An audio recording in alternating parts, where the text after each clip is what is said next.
Hi all, welcome to football arena. 2 വർഷങ്ങൾക്ക് മുൻപാണ് ബ്രസീലിൻ്റെ ദേശീയ ടീമിന് വേണ്ടി ഏറ്റവും ഒടുവിൽ സൂപ്പർ താരമായ നെയ്മർ ജൂനിയർ കളിച്ചിട്ടുള്ളത്. അതിനുശേഷം പരിക്ക് അദ്ദേഹത്തെ അലട്ടി.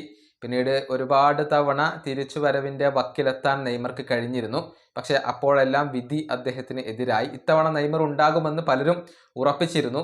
പക്ഷേ കാർലോ ആഞ്ചലോട്ടി അവസാനത്തിൽ നെയ്മർ ജൂനിയറെ ഒഴിവാക്കുകയായിരുന്നു. നെയ്മർ ഇപ്പോഴും 100% ഓക്കെ ആയിട്ടില്ല എന്ന ഒരു നിലപാടാണ് കാർലോ ആഞ്ചലോട്ടി കൈക്കൊണ്ടിട്ടുള്ളത്.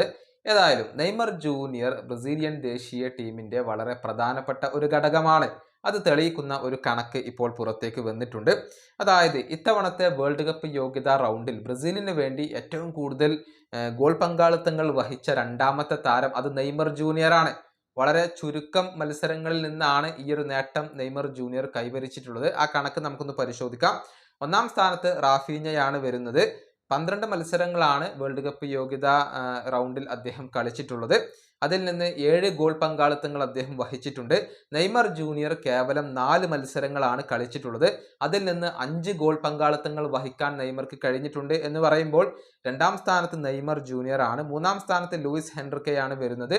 7 മത്സരങ്ങൾ കളിച്ചു, 4 ഗോൾ പങ്കാളിത്തങ്ങൾ അദ്ദേഹം വഹിച്ചു. അതായത് 2 വർഷങ്ങൾക്ക് മുൻപേ കളിച്ച നെയ്മർ ജൂനിയർ ആണ് ഇപ്പോഴും ബ്രസീലിയൻ ദേശീയ ടീമിൽ രണ്ടാം സ്ഥാനത്ത് തുടരുന്നത്. 12 മത്സരങ്ങളിൽ നിന്നാണ് റാഫീഞ്ഞ 7 ഗോൾ പങ്കാളിത്തങ്ങൾ വഹിച്ചത്. എന്നാൽ 5 ഗോൾ പങ്കാളിത്തങ്ങൾ വഹിക്കാൻ നെയ്മർക്ക് കേവലം ആവശ്യമായി വന്നത് 4 മത്സരങ്ങൾ മാത്രമാണ്. നെയ്മർ ജൂനിയർ എത്രത്തോളം പ്രധാനപ്പെട്ട താരമാണ് എന്നുള്ളതിൻ്റെ ഒരു ഉത്തമ ഉദാഹരണം തന്നെയാണ് ഇത്. വളരെ ചുരുങ്ങിയ മത്സരങ്ങൾക്കുള്ളിൽ തന്നെ വലിയ നേട്ടങ്ങൾ കൈവരിക്കാൻ കപ്പാസിറ്റിയുള്ള ഒരു താരമാണ് നെയ്മർ ജൂനിയർ. അദ്ദേഹത്തെ കാർലോ ആഞ്ചലോട്ടി എത്രയും പെട്ടെന്ന് തിരികെ കൊണ്ടുവരും എന്ന് തന്നെയാണ് ഇപ്പോൾ പ്രതീക്ഷിക്കപ്പെടുന്നത്. ഈ വീഡിയോ അവസാനിപ്പിക്കുന്നു. അടുത്തൊരു വീഡിയോ കാണാം.